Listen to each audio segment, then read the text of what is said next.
Dear God in heaven, we thank you for this Sabbath day. We thank you for life. Thank you for your prophetic messages. We thank you for your restoration work. And Lord, as we review and look at the King of the South and the King of the North, we pray that you will be with us in our study and help us to learn more so we can learn more about you also. Guide us with your Holy Spirit. In Jesus' name we pray. Amen. So just before we get started, normally I really enjoy discussion and all that sort of stuff, like interrogating different things and having discussion in my presentations. This is probably the first time I'm going to say, if we could just hold any sort of comments you have, please hold them, because I want to know what you have to say, but leave them for the end. Not because I don't want to hear it, it's because I'm nervous I won't get through the content and I've got to get to the punchline at the end. So more than happy for clarification questions. But yeah, and please write them down. I don't want you to forget them. If you've got something to add, would like to hear it later on. So I got exposed to a model a week ago that from Russell from Zambia, who's a member in our movement.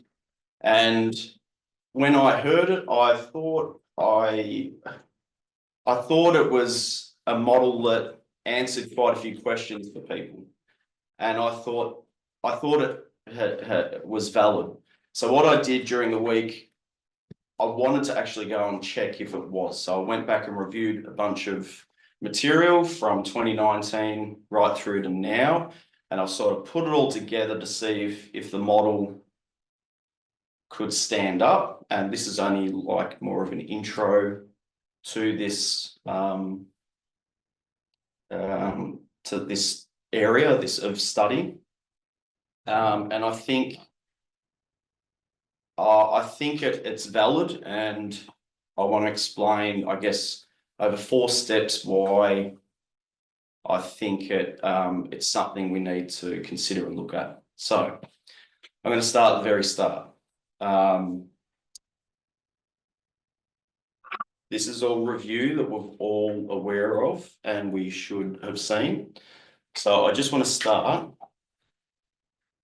at the King of the North has a problem, and the problem is, I'm more than happy if you answer questions as well. Sorry.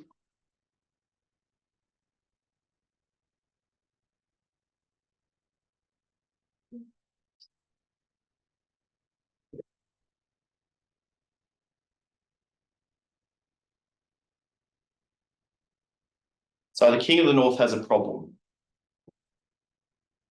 and it does a sin, and we know it's church and state. Can everyone read that? Yes. Just to make sure online when I'm out of the way, of course. So when we think of the church, we think of, in recent times, we consider it Marga, or we could say Babylon, false prophet, religion. It's like an ideology or a philosophy. So when we go to state, we can go, well, that's like Trumpism.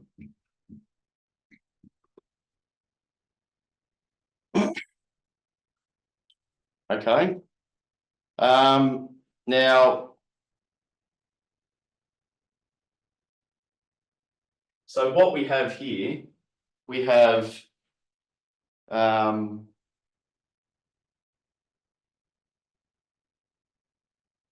so this is the state, and when as a philosophy, Marga is nationalism.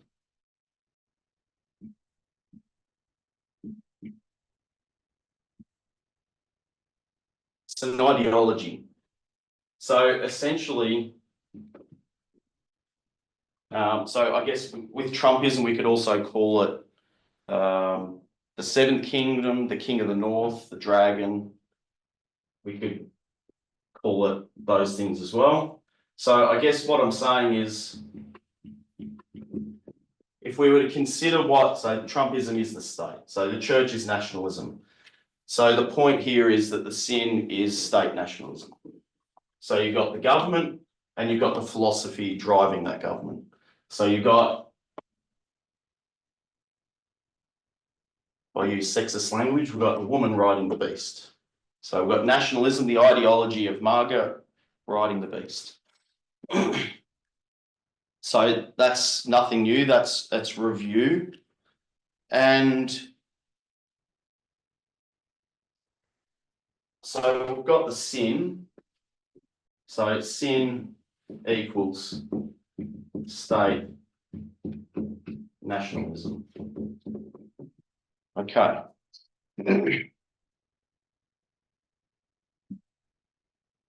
So now this is a quote that we should be familiar with from, I want to read this because it's very important. Sidney J. Harris, American journalist. Nationalism equals. So the difference between patriotism and nationalism is that the patriot is proud of their country for what it does, and the nationalist is proud of their country no matter what it does. The first attitude creates a feeling of responsibility, but the second, a feeling of blind arrogance that leads to war.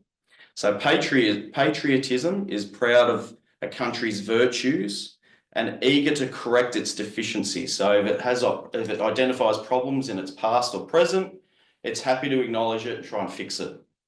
So that's patriotism. And it also acknowledges, very important, the legitimate patriotism of other countries and their own specific virtues. So it's happy to acknowledge the good things in its country, but it's also happy to acknowledge that the virtues and good things in other countries. So I'm hoping you start seeing it's almost like golden rule for countries. Like they're sort of happy they want to fix their own problems, vow number one. They're happy to be corrected. Simultaneously, they're happy to see the virtue in others.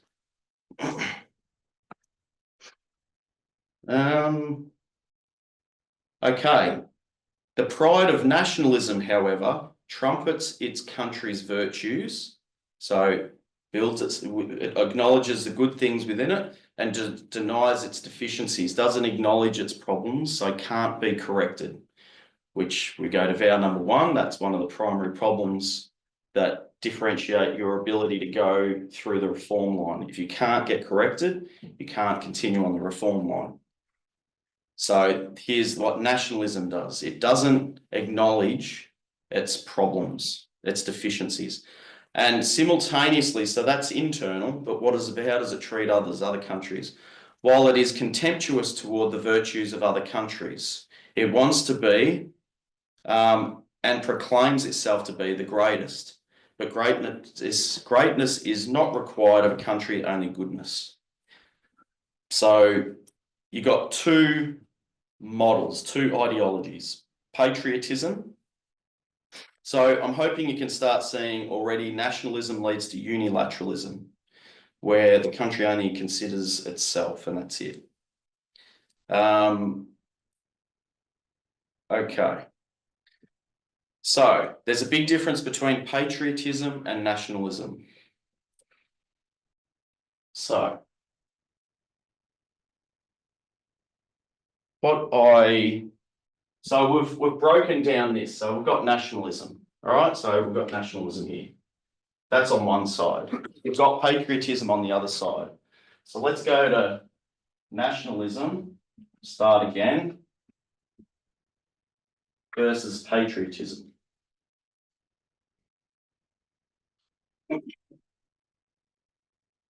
So nationalism leads to unilateralism. Lateralism. Okay, can everyone see that as as a belief system, it's inward looking, looks after itself, doesn't care about anyone, so it makes decisions regardless of how it affects other people or other countries. Patriotism is considerate of other countries. So what should that be as a belief system? Welcome to answer if you like. Globalism. So patriotism supports globalism. Okay.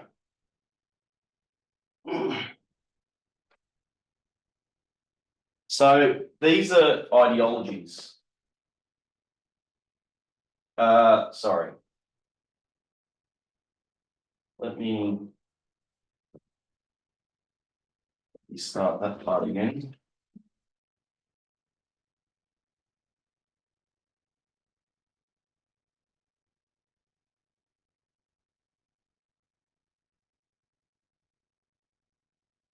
So we've got nationalism. Let's bring that down here.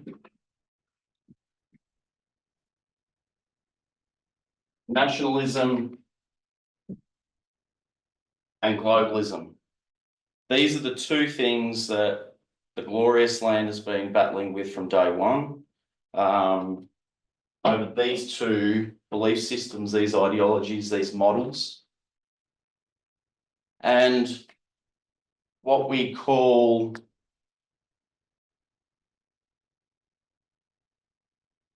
how do we bring about nationalism and how do we bring about globalism?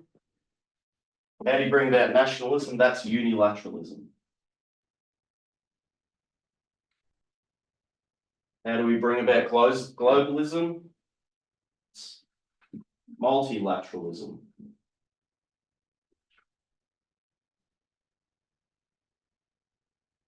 Essentially, this belief system leads to unilateralism. If you're a globalist, it leads to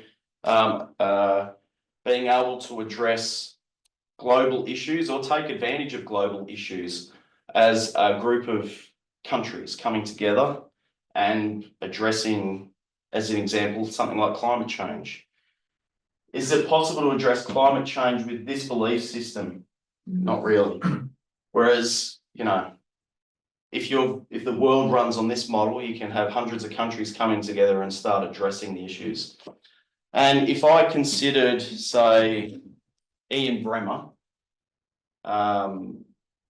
what was his top risk of 2025 from Eurasia Group? G0. What does G0? What does G0 mean? An absence of global leadership.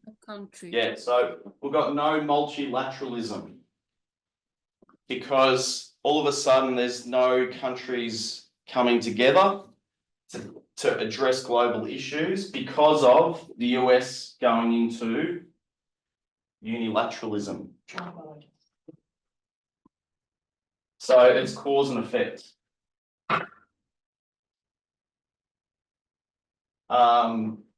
Okay.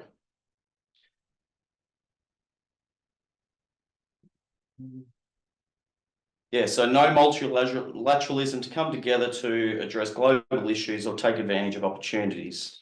So the countries aren't working together.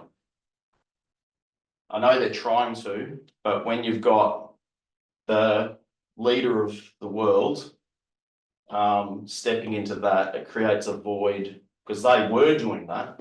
That was the model from 1945 right through. Multilateralism, the UN coming together to address issues, to stop wars, to fix problems, take advantage of, you know, emerging markets and opportunities that started happening. But that came to an abrupt end. You might hear in the media words like the old institutions of the, post World War II, alliances have all come undone because that's what they used to do. They came together and addressed issues. But since that withdrawal of that model, because they think this way, And by the way, which is the seventh kingdom? Nationalism. Yep. So this is the seventh. So this is the seventh. What's the sixth? Everyone okay with that? As a model, as a belief system. Okay.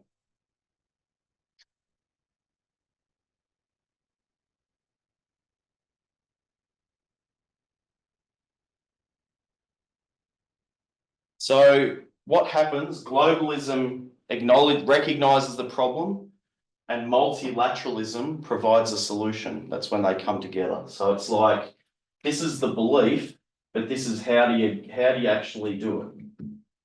How do you bring about nationalism? Well, it's unilateralism. How do you bring about globalism? Oh, it's multilateralism. All the countries coming together.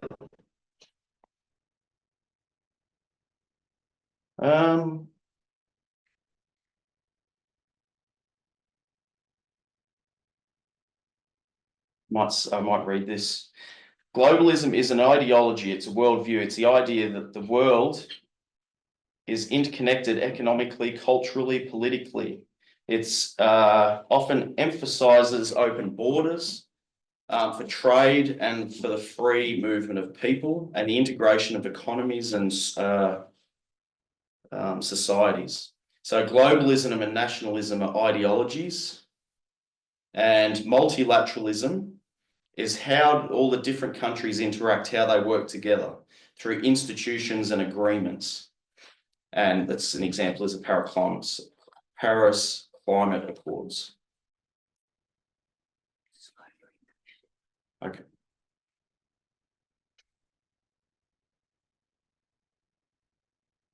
So the opposite is nationalism. So nationalism, it prioritizes the nation's identity, its sovereignty, and prioritizes its own interests. So what protectionism does, which is part of, this is protectionism as well, which I didn't write.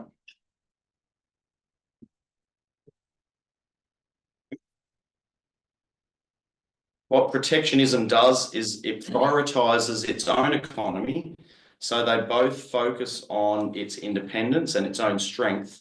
And the way it brings about nationalism is unilateralism.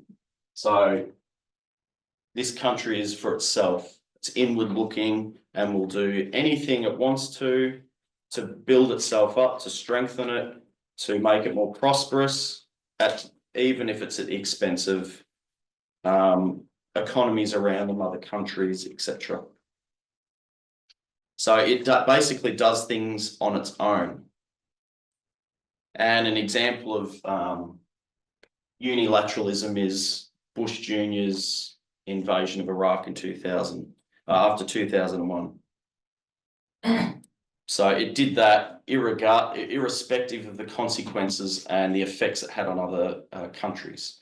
So countries like Russia, Germany, and France, they said, no, you can't do that. They were using the model of multilateralism, and America and its allies said, no, we're doing it anyway. So there's an example of two models in conflict right there.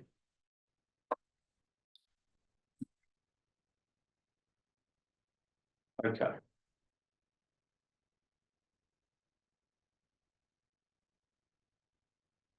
Now, I'm just going to jump straight to what seems like a completely different topic, but it's not. So we're going to go and review briefly the revolutions. So we'll go, yeah.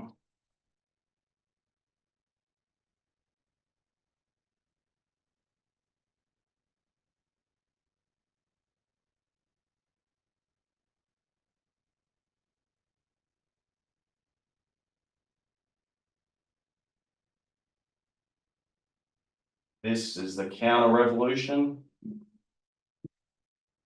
So this is this line came to us as a result of the French, Russian, and German Revolution. And it was November 9. And that brought us down to here. That showed us basically the US, because this is the United States, how it's in revolution in this period here and how it gets overthrown. And by the time you get to November 9, 2019, it is now overthrown. Okay. And then there's a bit of a prep gap, and then the counter revolution begins, which is triggered by shot heard around the world, George Floyd, I can't breathe. And so that triggered the beginning of the counter revolution, of which they lost. And so this, I'm not sure whether I can do this, but I'm going to put it down here anyway. So essentially we're seeing almost like the 6th and the 7th going at it here through this revolution. Does everyone remember how we get to the revolutions? Apart from that, why can we say this is, let's say, civil war? And that's the revolution. Because when we go here, the shot heard around the world, and if we go 245 years, which is half of 490, we can go all the way back from here, brings us, I never remember this date, I think it's 1775, I think. So we go 245 years, and we end up at Lexington and Concord, and that's when that shot was heard around the world, and there was 273 soldiers that were killed. So that brings us all the way back, and that was the American Revolution. So that's essentially saying that's the American Revolution. But then how do we know that's also a civil war or on a revolution? Because when we look at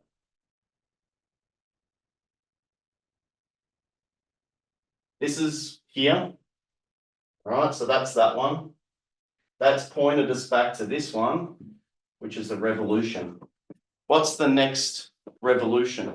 So we've got the American English Revolution here with a fight for independence. What was this one? Right. No, this is internal with the USA. Okay. This is USA, that's USA, that's USA, and that's USA. This is the Civil War, 1861 to 1865. So we know that that's a revolution because it tells you, and it's linked by 245, because there's shot heard around the world, shot heard around the world. This is basically a chiasm. We know what that is. We know this is a civil war, so what's this one? And so this is 2001, 2019. All right, so this 1861, 1865 is pointing us, the chiasm points us to say this is the Civil War. And civil war and revolutions are interchangeable. They mean the same thing. So everyone okay with that? And if that chiasm's not enough, you've got all that. You've got 3 lines of revolutions that tie November 9 at the end of that civil war, November 9, 2019. And got room, so I'm going to rub it out. Okay. So, what is the subject of this civil war? Let's just go back to revolution because that's what it is. Same thing. What's the subject of that? Yeah, well, yeah. But North and South is the subject of USA versus USA. Yeah, that's the theme. So when we come here, we know that it's USA versus USA. And I haven't heard anyone do this, but I think you could basically say 6th and 7th. because the ship of Adramyttium, it abides in death, so it's dead. And I know it's marked at 1989, but at the end of the day, the 6th is overthrown here and the counter-revolution fails. So in a sense, Acts 27, the ship of Adramyttium, you can say the 6th is also overthrown through this revolution. Because at the end of the revolution, one has to win and one has to lose. And we know the 6th loses. Trumpism wins through here, and even the counter-revolution fizzles. And you might remember that you had multiple champions of equality died through this history. Ruth Bader Ginsburg, John Lewis, etc., Helen Reddy. And then when Helen Reddy died the same day, that's when Trump did his famous stand back and stand by. And that was a call for, you got the revolution. It's almost, I call it the counter revolution, because you got Trumpism now under pressure through this history because all these subjects of equality are getting agitated. Globalism is being agitated. Globalism is coming together to address this threat. And stand back and stand by is a call for nationalism. And so that works began there, and then the rest is history. So my point here is it's a USA versus USA. So the revolutions and the studies of November 9 in those histories are subject to the Western Front, USA versus USA. So it's not an Eastern Front issue. Is everyone okay with that? So this is USA versus USA. It's not saying King of the North, King of the South.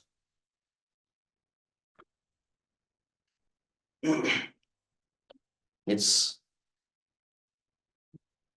so in saying that, so the revolutions are not a subject of the King of the South. And now I'm going to completely flip and throw a big spanner in the works and say, well, it also is, because we've got November 9, 2019, which ties us all the way back to 1989. So I might do that here.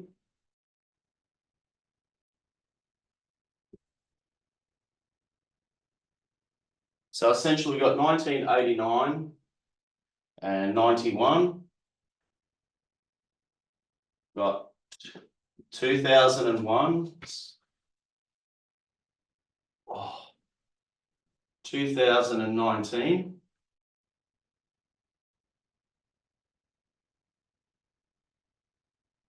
So essentially I'm just basically putting that there, and we're going back to 1989 and 1991. Because what we're really wanting to know about, why we're actually looking at these topics, is because we want to know about, we want to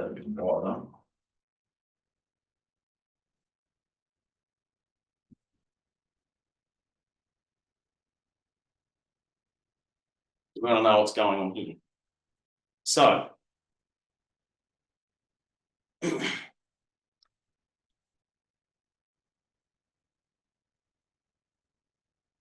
when we hear this is a revolution whereby the USA defeats the USA and at the end of the revolution. All right, we're clear with that. So let's go back to November 9, 1989. What do we say? The Bible will say it's the King of the North versus the King of the South. But what do we actually see here?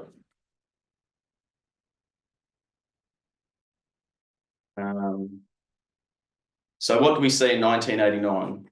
Happy for you to answer the questions. Do we see the King of the North and the King of the South battling it out?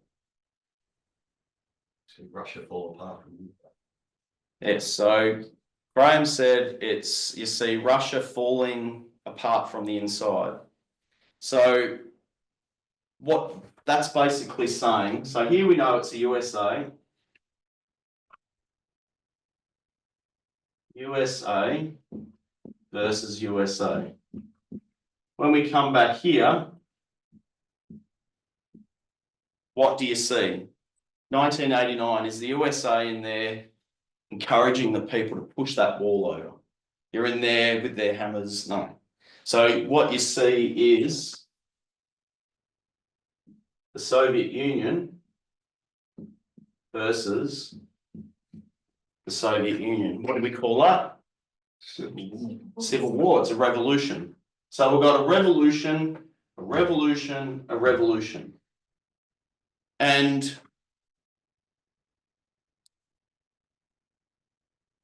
prophecy says it's King of the North versus King of the South. But when you get to the actual physical waymarks that identify what's going on there, you're basically seeing the people of the Soviet Union taking down the Soviet Union. I'm not discrediting all the work that the King of the North had to do with bringing about circumstances in the Soviet Union whereby the people say, you know, we've had enough, we're bringing it down. That's what Daniel 1140 is all about. With all the spheres of influence, information war, proxy wars, etc., which we're not going to go into. That will be for another time. So,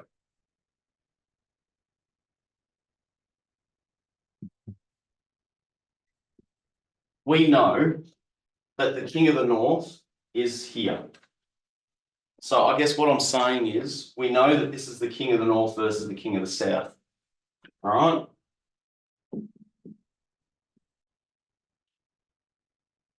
We also need to see that it's the King of the South versus the King of the South. Everyone okay with that? So when we get here, what are we expecting to see? USA versus USA, but what else should we see?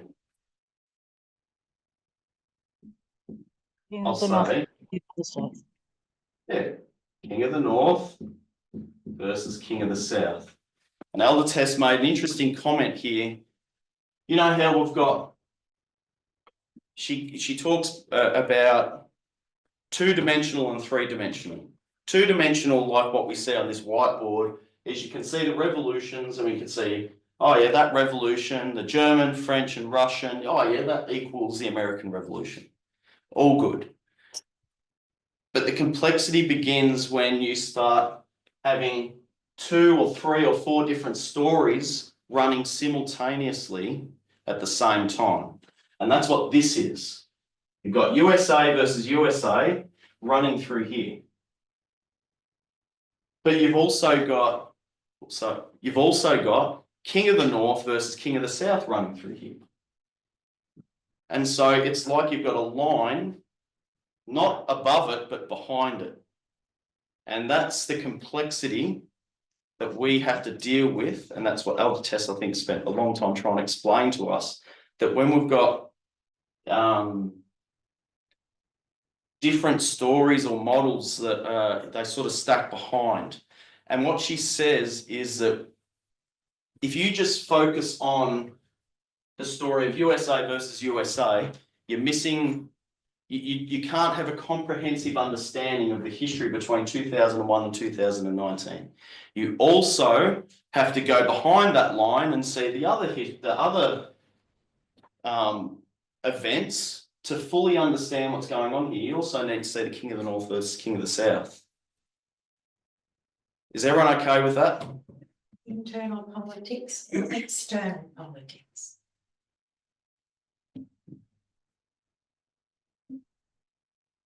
So what my point here is, we've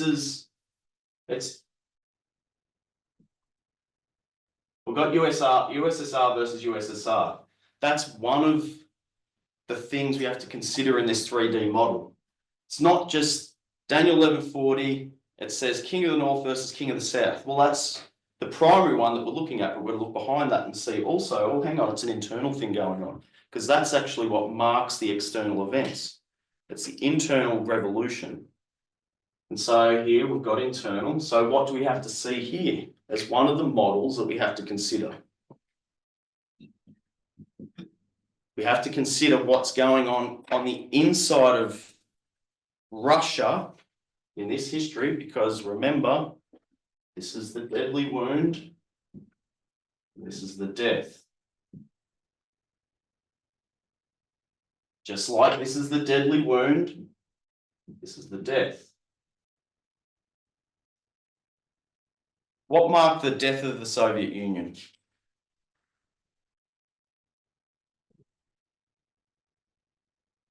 Berlin Wall. Yeah, that was the deadly wound, where the people said, no, we've had enough of this, we're out of here, we're disintegrating. The Soviet people of the Soviet Union said, we don't want the Soviet Union anymore. So I've got it in my brain, but I'd prefer to read it. I'll just use my brain. Notes are all over the place. So it was Belarus, Ukraine, and Russia. They basically came together and dissolved the Soviet Union. So what I'm saying is the King of the South, the Soviet Union, ceased to exist at the death. The King of the South, no more. Gone, dead, doesn't exist. Okay? So when we get to 2024, the King of the South, as its role of the King of the South, is dead. It doesn't exist. Is everyone okay with that? We can't say the Soviet Union kept going because it was dissolved into all the different countries and they started doing their own thing.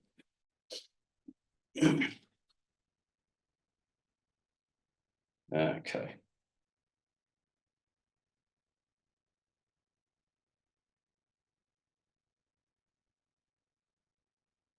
Which brings us to step 3, which brings us to a problem. Has anyone seen the problem yet?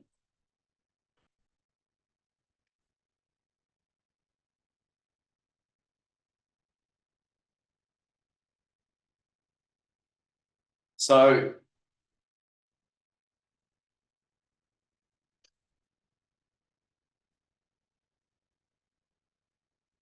which one is the King of the North through 2001 to 2019?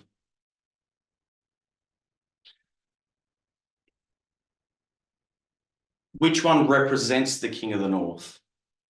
Okay. All right, so I'll say it again. Maybe I'll say 7th versus 6th. So I'm hoping people start seeing the problem. 7th versus 6th. So what's the King of the South's role? To keep the King of the North in check. So what happened in this history? What did the King of the South do?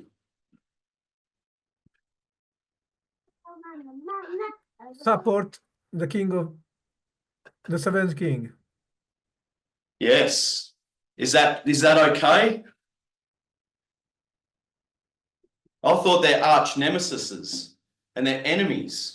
And I know we've got all these histories of Pyrrhus in Macedonia and Pyrrhus in Italy explaining ipsis where there's an alliance between the King of the North and the King of the South. But that should never have happened, because the job function of the King of the South is to restrain the King of the North. So now we're going to go into what is the King of the South's job function. What's its role? What's it actually supposed to do?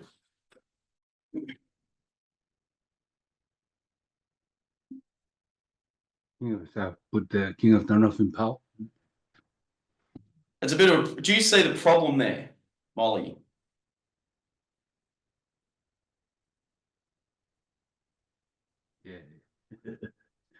It's extremely problematic.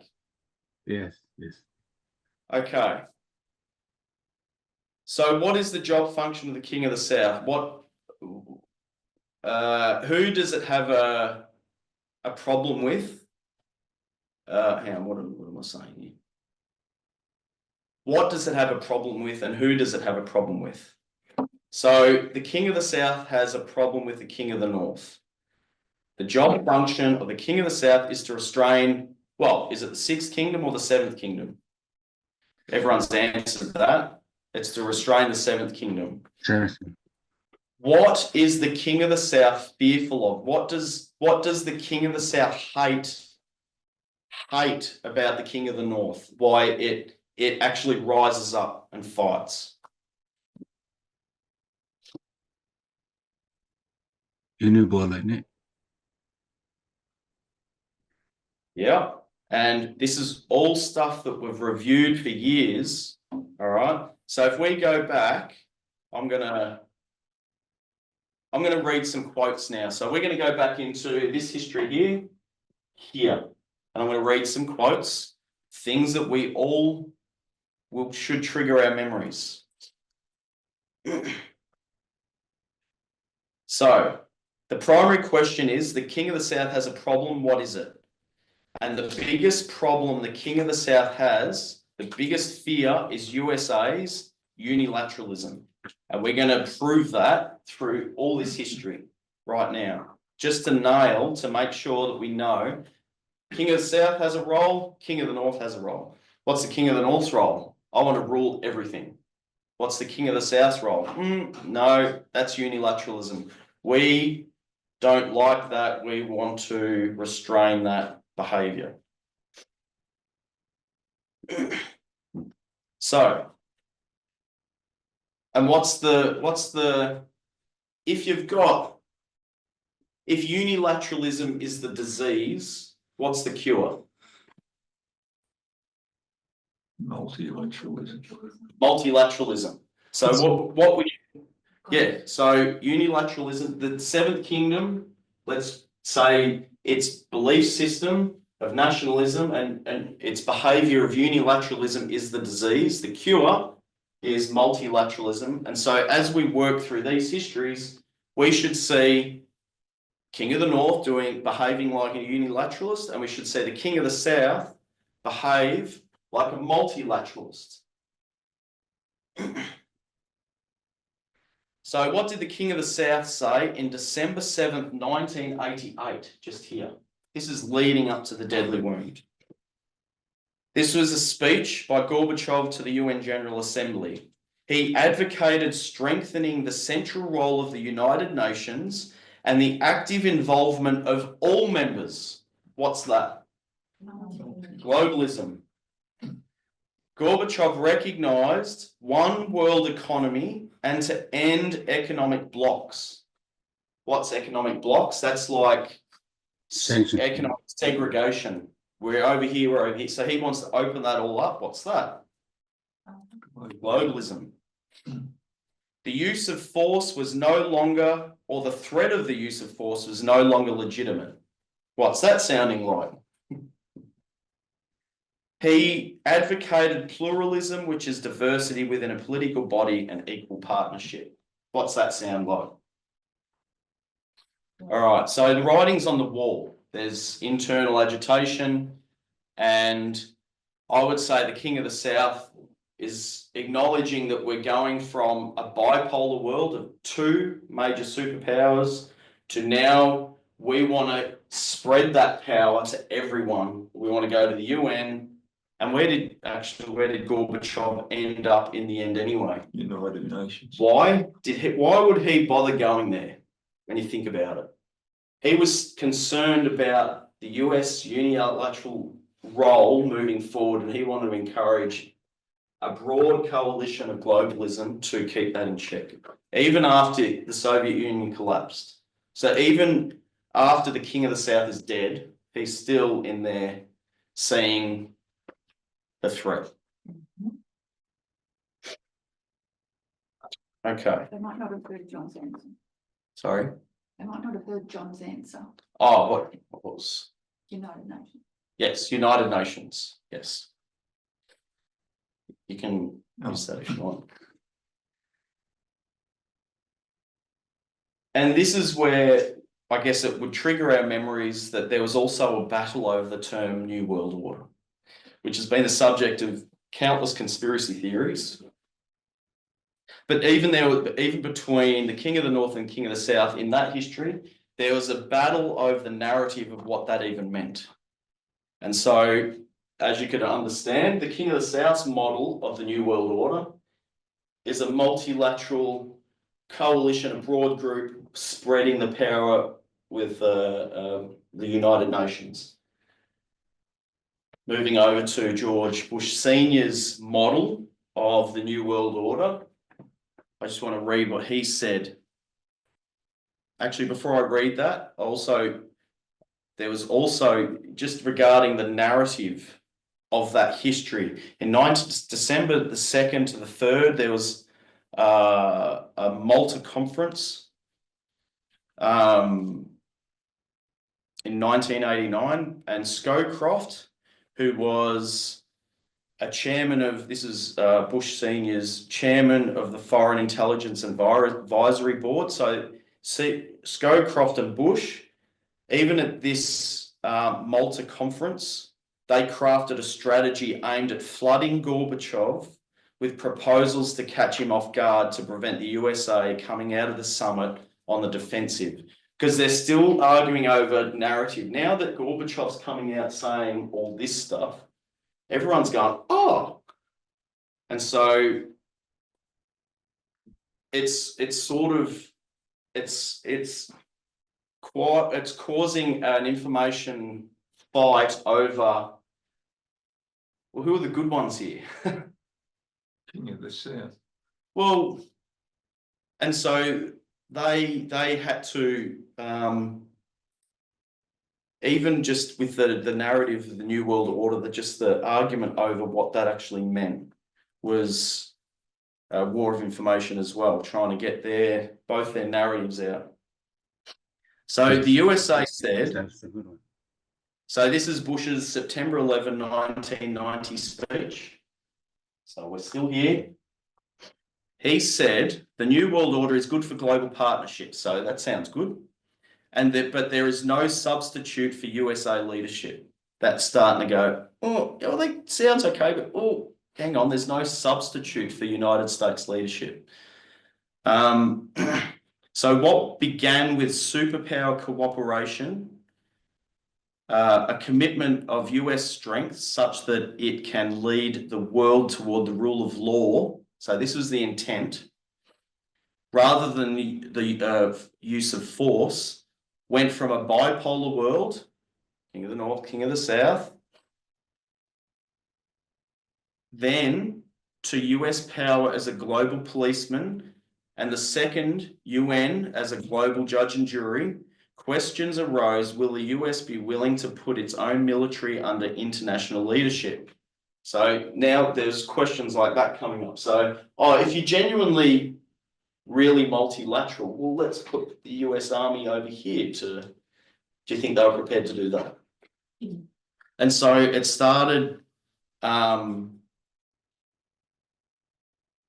questions started saying, well, does this actually strengthen the UN? And by the time we got to 1990, 1991, the unipolar moment, it had been assumed that the old bipolar world would beget it had been assumed that the old bipolar world would beget a multipolar world. So it was assumed by everyone that it'd go from the two superpowers to this model.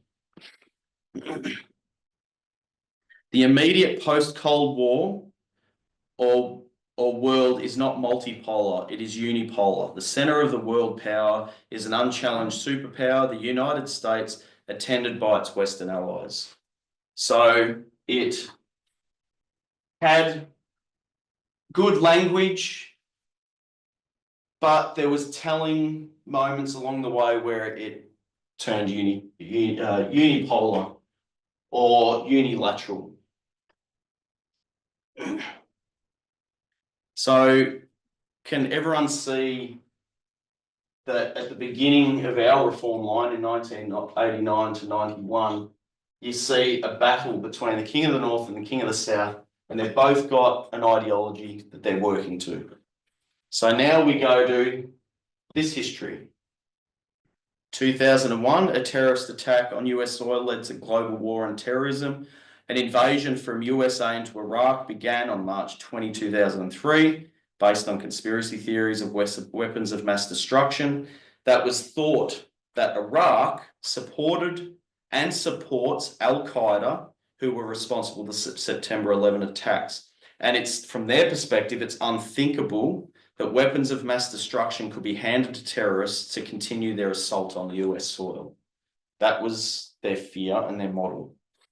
So Kofi Annan, the Secretary General of the UN, declared the invasion illegal under international law as it violated the UN Charter. So this behaviour is, the UN over here is acknowledging, well, hang on, you're breaking international law here. So there, you were starting to see the King of the North behave again like a unilateral, unipolar world where they're in charge. Okay. George Bush Jr. said, you are either with us or against us.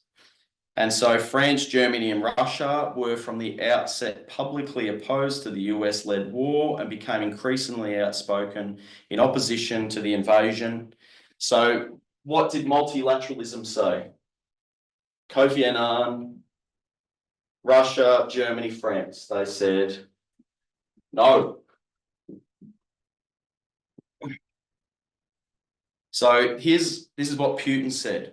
This is really interesting. This is back in this history, way back here. So this is his model of the world. Putin said he would possibly support an intervention in Iraq if Iraq showed reluctance to completely cooperate with inspection teams. However, Putin stressed that the US must not go alone in any such military endeavour, but instead must work through the United Nations Security Council. What does that mean? Where's the King of the South? Over here. So Putin at this stage, he understands his role and he's seeing the threat, and he's ally. Who is the King of the South allying with? Allies with? Germany, France, and many other countries.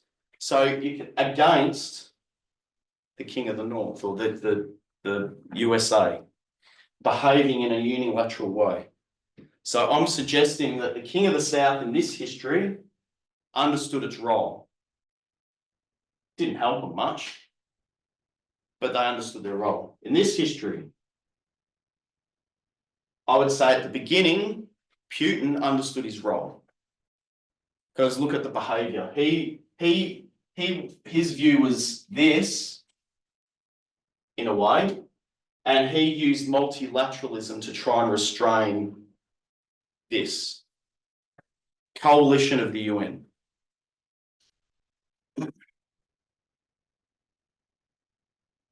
What happened?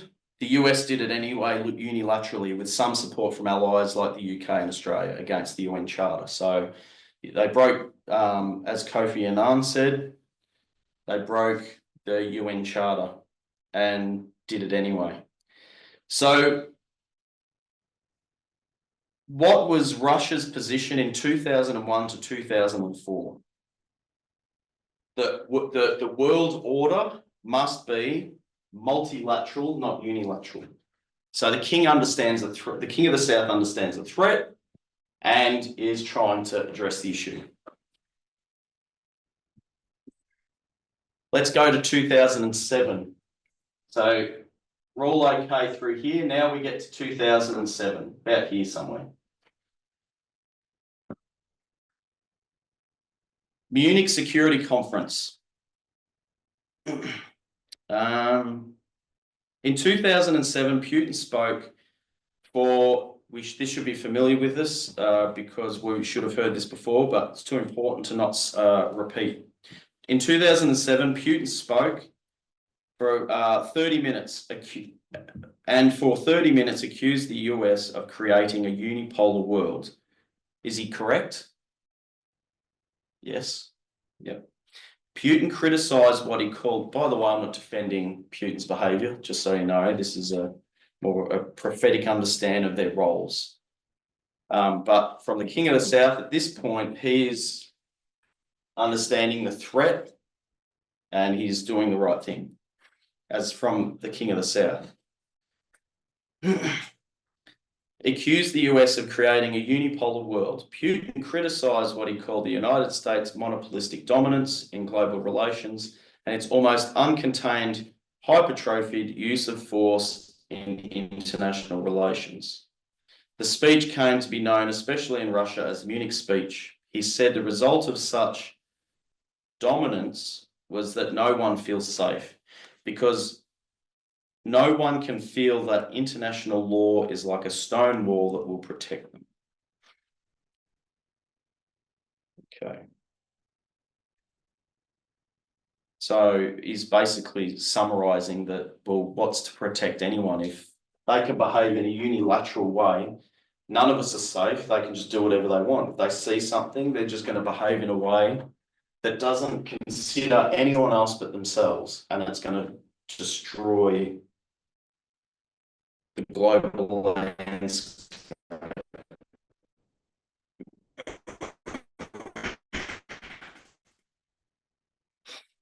Of course, such a policy stimulates, and which was provocative, but that Western leaders failed to see in 2007 that Putin's speech amounted to a declaration of war on the West. It would be Putin's most explicit warning that Russia would perceive NATO's eastward expansion and the threat to its national security. In Putin's second presidential term in 2007, he denounced US hegemony or the unipolar world, the current political system dominated by Washington, and he made it clear that that he would disrupt it, that Russia was cheated, encircled, taken for granted, and voice was ignored in international affairs, and that he would no longer play by the White House's rules. He said the US has overstepped its bounds in every way. Who likes this? Who is happy with this? So this was the statement of intent and considered by some political scientists as a declaration of war. So this is 2007. So that's 2004. He understands his role. What about 2007? I would say understands his role. Sees the biggest threat. 04, yep. 07, yep. So, yes, what does the King of the South see as a threat? The unipolar world led by the USA. It then proceeds to respond. And that's when you start seeing a battle of spheres of influence, invading Georgia. Like there was a triggered, from then on, triggered quite lots of different battles on lots of different fronts, from information war to spheres of influence to proxies. So that's when that accelerated in response to that threat.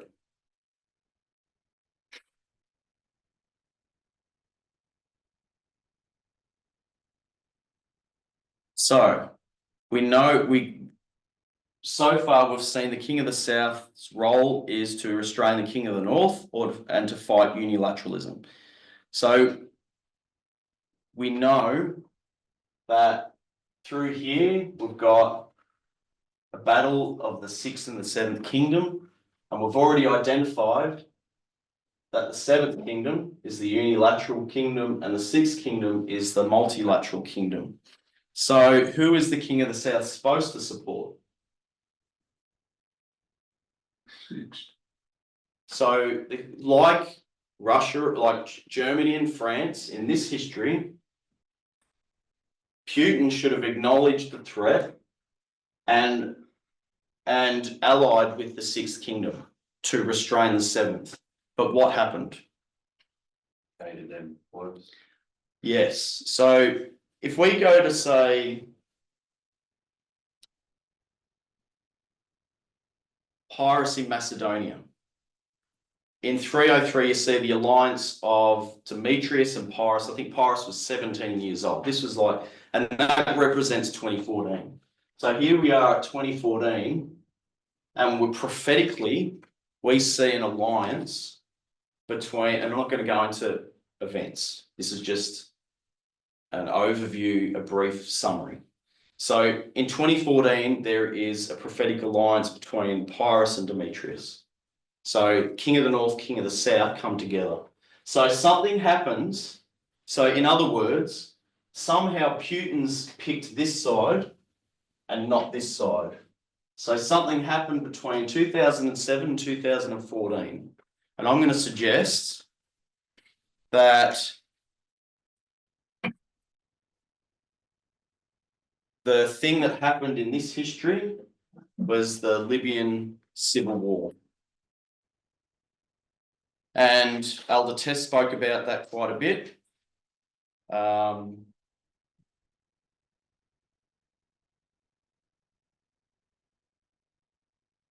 Might get to that in a minute.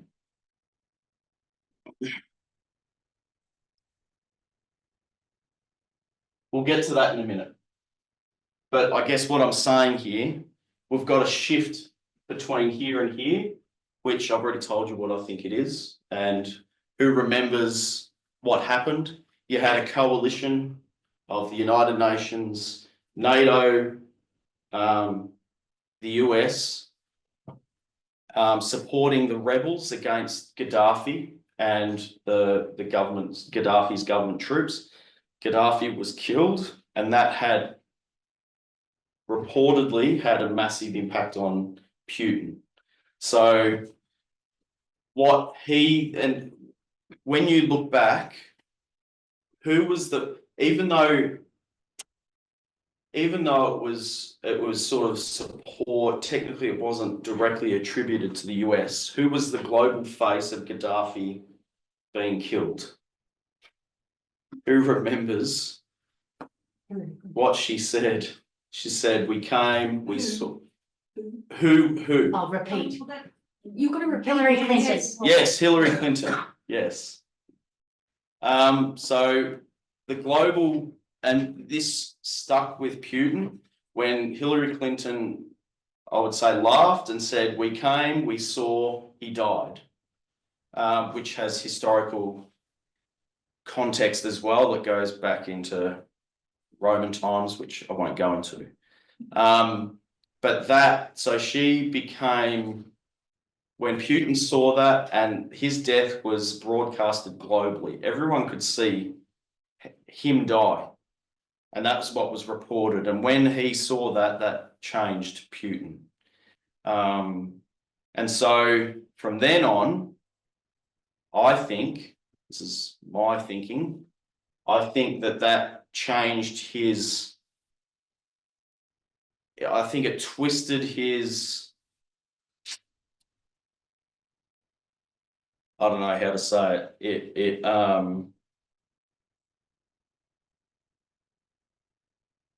It twisted his thinking in a way that confused what he was seeing. And so now, because of that, I'm suggesting he started seeing, because who was in power at that time? You've got Obama and Clinton. And so, and the Clinton being the face, I'm suggesting he started seeing them as the enemy. Because look at what the US can do, and they can bring down someone like Gaddafi. And which side is Clinton and Obama on? Hillary Clinton is a globalist and multilateralist. And so now we're going to start seeing Putin disregard his role as the King of the South. He should have been dealing with that, but now he's supporting that to take down that. And that's what we see with the Pyrrhic Wars, when you see, you know, the Battle of Ipsus, where you see the King of the North, King of the South allied against the establishment. And that's so on and so forth. And then there was strain, they were strained at some point, et cetera, et cetera. But at the end of the day, once you start down this path and the King of the South is not doing its role properly, okay, let's move on.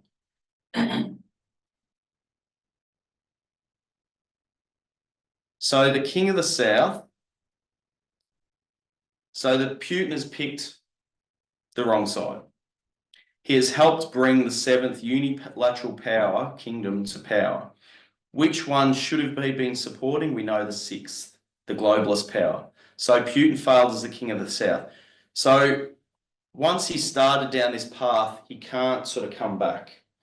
So who should have been the one or the alternative to Putin that could have allied with the 6th kingdom to restrain the 7th?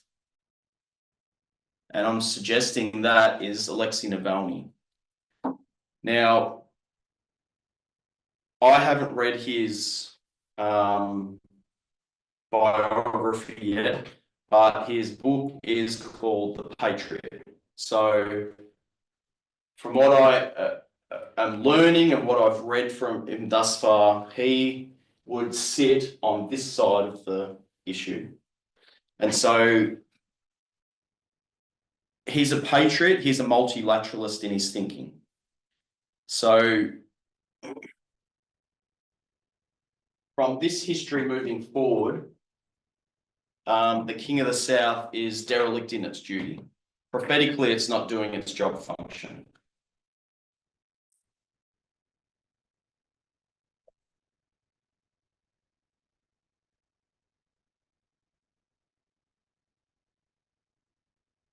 So to just sort of bring about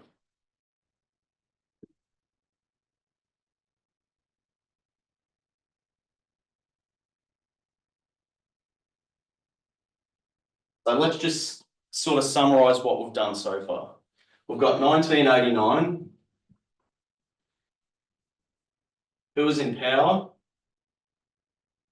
Republican. And it was unilateral.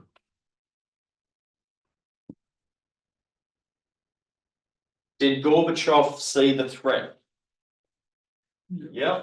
Did Putin see the threat? Yeah. In hindsight, Putin was there when all this happened. This is what developed his worldview. 2001. Oh.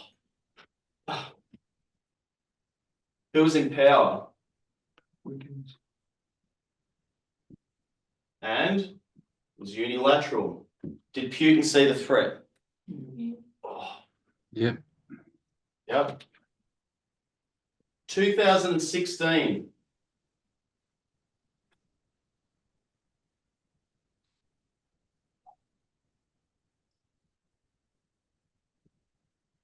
Did Putin see the threat? No. No. 2024.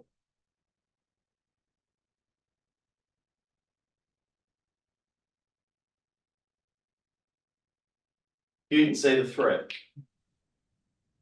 Putin proactively helped, and I can't go into it now, but proactively, right through this history, all the way through to the present election, proactively tried to take down the 6th kingdom and help the 7th kingdom, all the way through. So from what I'm suggesting was 2011, that changed. And so from 2011, prophetically, the King of the South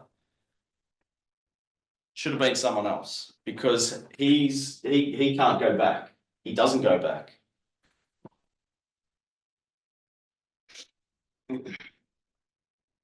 So, yes. 2011, Just talking. 2011 was when Putin stopped Navalny from running in the 2012 elections. Yes, he did. Oh, were you going to say that? No, Oh. no. there's like what Elder Terry just said then, there's so many things that happened through these histories that we want to go into down the track. So this is more of a springboard to open up more discussion and more analysis, particularly because I already know sort of what's going to happen. People are going to go, oh yeah, but Elder Test said 2021. We've already got the answer for that. And if you go to 2019 and compare the information that Elder Test laid out for 2019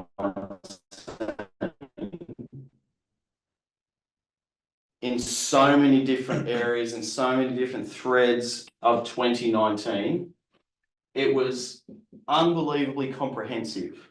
When we get to 2021, Elder Tess got to here and she said, there's so much more that I have to share about 2021, but we'll do it next time. And unfortunately, next time didn't quite come because it ended up going to Vespers, added a few more little things here, but we didn't get a comprehensive view from Elder Tess about 2021. There was a few things that we all should be aware of, but it wasn't as comprehensive as 2019. And so I'm like what we've all been told to do and what all the models keep telling us, we need to go back to 2014, 16, 18, and 19. Ipsus, Heraclea, Asculum, hang on. Beneventum. Yeah, Ipsus, Heraclea, Asculum, Beneventum. So to get Beneventum, we need to go back again and get more of a comprehensive view of what's going on here, because I think there's more. And this model tells us that it's internal. Yeah, if you're going to get the understanding of that 3D model and get a fuller understanding, you have to look at the internal. And that's what Russell has instigated here. We need to see King of the South versus King of the South.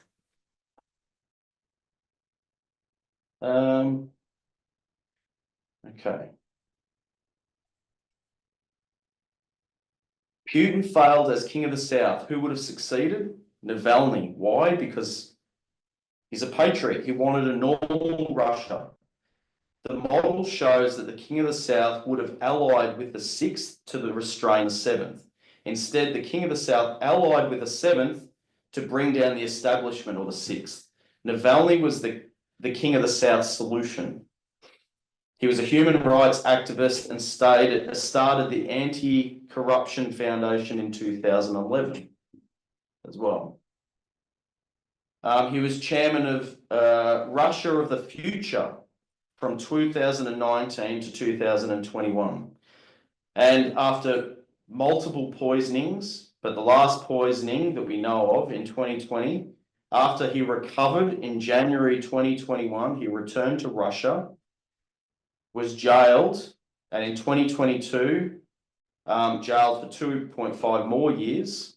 And what ended up happening when he was jailed, it started mass protests, the biggest protests they've seen since 1989. In April 2021, in June, the FBK, which is the Anti-Corruption Foundation, and the other organisations linked to Navalny they were designated extreme organisation. So political networks linked to Navalny were dissolved and people associated with Navalny were detained. In response, Navalny aide Leonid Volkov stated, Putin has just announced full-scale mass political repression in Russia. That's October 2021. Then in October 2021, Russian Prison Commission designated him as a terrorist and extremist. In 2022, Russia added him and his aides to the terrorist list. In June 2022, Navalny lost his appeal on being designated an extremist terrorist. In February, Navalny, in 2022, faced an additional 10 to 15 years in prison. I actually remembered that one. And then very quickly it changed again. In a new trial on fraud and contempt of court charges, and during his trial in February, Navalny condemned the invasion of Ukraine that began that day. He called the war a distraction to the population to divert their attention from problems that exist inside the country. In May, Navalny notified of new charges and faced a further 15 years in prison. In 2023, Navalny, in August, sentenced to an additional 19 years in a special regime colony. October 2023, Navalny's 3 lawyers were detained and charged for participating in an extremist group. This is a very brief, simple summary of a few things that happened in between 2021 and 2024. Navalny was transferred to Polar Wolf, the harshest grade prison colony, and was there until his death on February 16, 2024, the same day as the Munich Security Conference started. That's where Yulia, his partner, gave a speech. So he died and Yulia gave a speech the same day. She was at the conference that Putin went to back in 2007. Okay. All this repression towards Navalny caused condemnation from the global community and with Russia. Mass protests occurred in 2021 and were progressively clamped down on by Putin. The focus was on Navalny, who basically should have taken Putin's place to fulfill the King of the South's job function.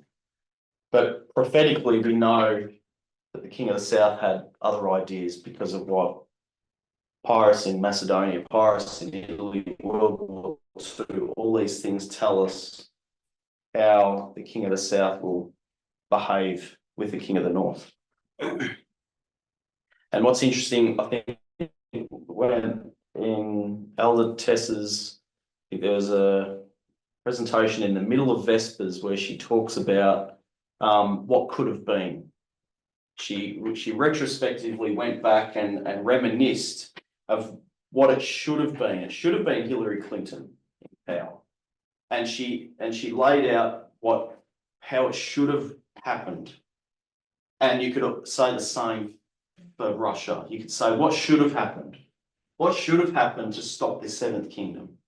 And so you had to have the King of the South abdicate from its responsibility, and you had to have it fight against the sixth kingdom. The sixth kingdom was powerful institutions. It's the sixth kingdom. To take that down, you need the allies of Pyrrhus and Demetrius.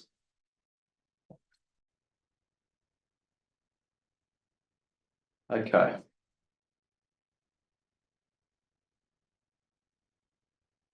The only way the King of the South could restrain the King of the North, or the seventh king, was not by Putin. He proactively helped the seventh unipolar king. The only way was Putin to step away or be forced out and Navalny take his place. Navalny, a patriot, which was the title of his memoir. What a normal, prosperous Russia engaged in multilateral politics, integrated into the world for the betterment of the Russian society. He loved his country. He didn't want to see him in poverty. He wanted to integrate into the world, become normal. when Navalny was poisoned multiple times leading up to 2021, it was an attempt to control the spread of information. In 2021, Putin jailed Navalny after he recovered from another poisoning and returned to Russia. We know that. So I'm just summarizing here. Putin's 2021 jailing and progressive repression and takedown of Navalny's political institutions and anti-corruption organizations, and his death was the King of the South grabbing a sword and using it on itself by destroying Russia's ability to respond to the rising unilateral Seventh Kingdom. Putin's poisoning, jailing, dismantling of all his political and anti-corruption organizations, and Navalny's death in 2024 was Russia's final death of the King of the South, because that represented the King of the South's inability to stop the unilateral nationalistic King of the North Seventh Kingdom. King of the South grabbed a weapon and struck itself by killing Navalny, supporting the US unipolar kingdom, and simultaneously the sword came down and also hit the Sixth Kingdom, which the King of the South should have allied with to address the USA's seventh polar unipolar kingdom and restrain it. Okay. Why I'm saying that is because we need to see it both ways. We need to see it internally, not just externally with, you know, spheres of influence, etc. That's a whole nother realm of information that we need to relook at to actually understand. To understand this more fully, we have to look, sure, external, but we also have to look internal, and that's what I believe this has started. It started not now, but it started a while ago. But I think this model of understanding about the responsibility of the King of the South and what it should have done, and its role through this history, what Putin did, what Navalny could have done, what Trump did with Putin, what could have been with Hillary Clinton. And just to finish, Putin worked with Western allies in the early 2000s. So that was fine back then. Worked with the Western allies back in that history against the unilateral USA. Putin's King of the South role became distorted between 2007, Munich Security Council, and 2014, where prophecy sees the alliance between the King of the North and King of the South. I will suggest it was the Libyan Civil War, which we talked about. And I guess that's what triggered the hatred and the move towards attacking the Sixth Kingdom. Putin made a big mistake. His hatred against the USA and Clinton made him miscalculate. So Putin hated the Sixth Kingdom. Trumpism hated the Sixth Kingdom. So of course they make an alliance. Common enemy, Ipsos 2016. An alliance to take down the establishment. From then on, he wasn't fit to be the King of the South prophetically. Someone should have taken his place and led that effort against the Seventh Kingdom. And we know that should have been Navalny. The consequence of all this, Russia, not as the King of the South, but as Russia, the consequence is, like all the other countries, will come under the control of the Seventh Kingdom. You could say control, you could say punished, however you want to articulate it. That Russia will be punished or come under the control of the Seventh Kingdom at the close of probation. And that will begin the unilateral Seventh Kingdom ruling the world. So the consequence is, well, there's nothing to stop it. Sixth Kingdom's down. And this model here should tell us just about everything. This model here. Just look at this.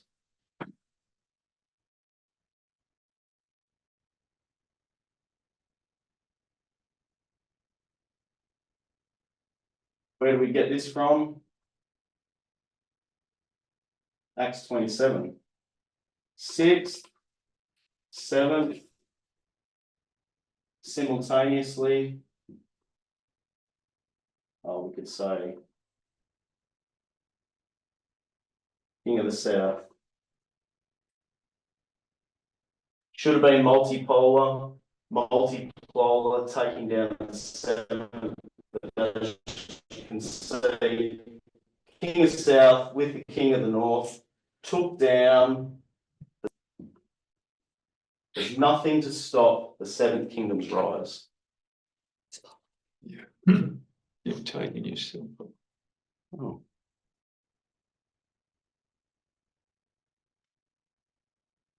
So if we just analyse this model, which we're all familiar with, that just paints a picture. It tells you what's happening. Really, this King of the South should be allied with the King of the 6th Kingdom to take down the 7th, and the opposite happened. So I'm stopping there. So thank you for listening. What we'll do, we'll close with prayer and we'll open up comments or questions. If you could please join me. Dear God in heaven, we thank you for your prophetic messages. Lord, we pray for understanding. Help us to interpret correctly and understand methodology better, so we can understand we are in time to understand the internal tests that we face, so we can track where we are. And we just thank you for all your goodness towards us. Be with us for the remainder of this Sabbath. We're grateful. In Jesus' name, amen.